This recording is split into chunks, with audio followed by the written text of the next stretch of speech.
ইদানিং দেখা যাচ্ছে যারা প্রেমের আলাপ ছাড়া কোনো আলাপ নাই, গার্লফ্রেন্ড বয়ফ্রেন্ডের কথা। আমার গার্লফ্রেন্ড যদি এসএসসি এক্সামিনেশনে ফেল করে ইমিডিয়েটলি তাকে একটা মেসেজ ড্রপ করো। যারা আজকে সকালবেলায় তোমরা খেলা দেখেছো, ব্রাজিল কিংবা আর্জেন্টিনা যেই দলকেই সাপোর্ট করো না কেন, সকলের উদ্দেশ্যেই আমি একটা মেসেজ ড্রপ করতে চাই।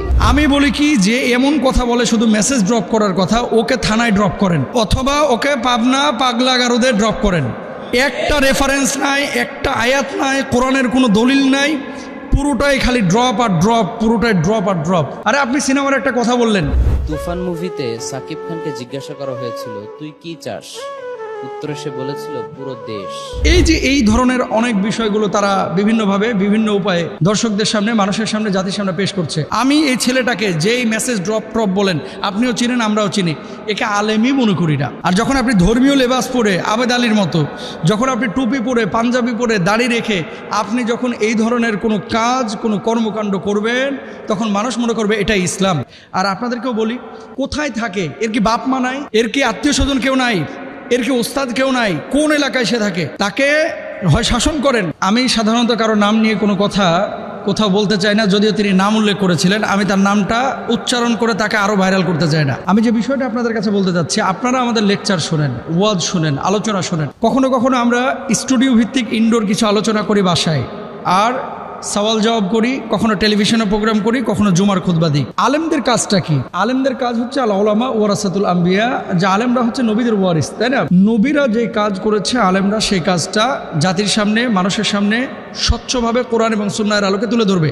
এটাই হচ্ছে বাস্তব কথা। এখন বর্তমানে এই সোশ্যাল মাধ্যম বা এই যুগে ফেসবুক, ইন্টারনেটে যারা আপনারা সম্পৃক্ত আছেন, আপনারা দেখেছেন যে আলহামদুলিল্লাহ এদেশে অনেক ইসলামিক স্কলার যাদের আলোচনার মাধ্যমে অনেকে অমুসলিম থেকে মুসলিম হয়েছে, অনেকে বেনামাজি থেকে নামাজি হয়েছে, অনেকে মুখলেস দায়ী হয়েছে, অনেকে তাকওয়াবান হয়েছে।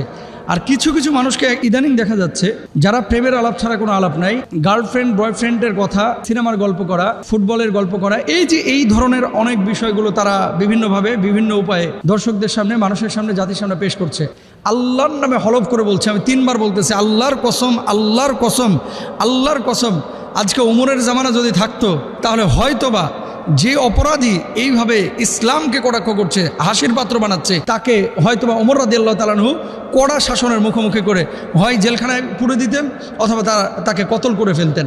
এরকম যারা ইসলামকে তামাশার পাত্র বানায়, যারা এই কথাগুলো বলতেছে, কখনো ব্রাজিলের কথা বলতেছে, আর্জেন্টিনার কথা বলতেছে, যারা আজকে সকালবেলায় তোমরা খেলা দেখেছো, আবার বলতেছে যে গার্লফ্রেন্ডকে মেসেজ ড্রপ করার কথা। আমি বলি কি যে এমন কথা বলে শুধু মেসেজ ড্রপ করার কথা, ওকে থানায় ড্রপ করেন অথবা ওকে পাবনা পাগলা গারদে ড্রপ করেন। একটা রেফারেন্স নাই, একটা আয়াত নাই, কোরআনের কোনো দলিল নাই, পুরোটাই খালি ড্রপ আর ড্রপ, পুরোটাই ড্রপ আর ড্রপ। জায়েজ আছে এই সমস্ত বিষয়? আরে আপনি সিনেমার একটা কথা বললেন যে অমুক সিনেমা এই ঈদে মুক্তি পেয়েছে, আপনি যখন এই সিনেমার নেগেটিভ 4-5টা বিষয় বলবেন, অনেক শ্রোতা আছে এটা ক্লিক করে দেখতে চাইবে যে আসলে হুজুর এটা বলেছে, একটু খুলে দেখি না কি আছে আসলে, তার মানে আপনি উৎসাহিত করেছেন। আমি বলি রাসূল আকরাম সাল্লাল্লাহু আলাইহি ওয়াসাল্লাম এই সমস্ত আলেমদেরকে, দায়ীদেরকে, যারা এমন কাজ করেছেন, তাদেরকে কি বলেছেন একটু দেখেন। এরা দাজ্জালের চাইতেও মারাত্মক। জোরে সরে বলেন নাউযুবিল্লাহ। আল্লাহর হাবিব সাল্লাল্লাহু আলাইহি ওয়াসাল্লাম এদেরকে দাজ্জালের চাইতেও মারাত্মক বলেছেন। দেখেন রাসূল আকরাম সাল্লাল্লাহু আলাইহি ওয়াসাল্লাম বলেছেন, এমন কিছু রয়েছে যেটির ব্যাপারে আমি আমার উম্মতের জন্য দাজ্জালের অপেক্ষাও বেশি ভয় পাই। নবীজি বলছেন যে পরবর্তীতে এমন কিছু মানুষ আসবে যে মানুষগুলো দাজ্জালের চাইতে মারাত্মক হবে। দেখেন, ভণ্ডামি আপনি সাধারণ গেটআপে করেন, সেখানে কোনো মানুষ বিভ্রান্ত হবে না, যে ও জানে যে ওটা ভণ্ড। আর যখন আপনি ধর্মীয় লেবাস পরে আবেদ আলীর মতো, যখন আপনি টুপি পরে পাঞ্জাবি পরে দাড়ি রেখে আপনি যখন এই ধরনের কোনো কাজ, কোনো কর্মকাণ্ড করবেন, তখন মানুষ মনে করবে এটাই ইসলাম, অথচ এটা সম্পূর্ণরূপে হারাম। আল্লাহ রাসূল সাল্লাল্লাহু আলাইহি ওয়াসাল্লাম কি বলছেন? তখন আমি ভীত হয়ে পড়লাম। তাই আমি বললাম, হে আল্লাহ রাসূল সাল্লাল্লাহু আলাইহি ওয়াসাল্লাম, এটি কোন জিনিস যার ব্যাপারে আপনি আপনার উম্মাহের জন্য দাজ্জালের চাইতে অধিক ভয় করেন? আল্লাহর হাবিব সাল্লাল্লাহু আলাইহি ওয়াসাল্লাম বললেন, পথভ্রষ্ট আলিমগণ। আমি এই ছেলেটাকে যেই মেসেজ ড্রপ বলেন, আপনিও চিনেন আমরাও চিনি, একে আলেমই মনে করি না। যদি আলেম হতো তার তাফসির থাকতো, আলেম হতো ইসলাহের অনেক কথা থাকে, আলেম যদি হতো তাহলে কোরআন হাদিসের অনেক কথা থাকে যেগুলো নিয়ে কথা বলতো। সারাক্ষণ খালি এই যে গার্লফ্রেন্ড বয়ফ্রেন্ড এই ধরনের আলাপ আচরণ যারা করে, তাদের আলোচনা শুনেন না ভাই। আর আপনাদেরকেও বলি, কোথায় থাকে এর কি বাপ মা নাই, এর কি আত্মীয় স্বজন কেউ নাই, এর কি ওস্তাদ কেউ নাই, কোন এলাকায় সে থাকে, তাকে হয় শাসন করেন অথবা তাকে নিয়ে গিয়ে আইনের হাতে তুলে দেন, পুলিশের হাতে তুলে দেন।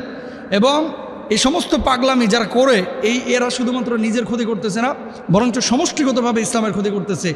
এদের ওয়াজ শোনা যাবে না, এদের থেকে দূরে থাকবেন, মাহফিলে এদেরকে নেবেন না, এদেরকে মসজিদের ইমামতিতে নেবেন না। এরা ফাসেক। এই সমস্ত মানুষগুলো হচ্ছে ইসলামের সাথে বেইমানি করে, গাদ্দারি করে। আল্লাহ তাআলা আমাদের সবাইকে হেফাজতে রাখুন। হক্কানে আলেমদের আলোচনা শুনুন।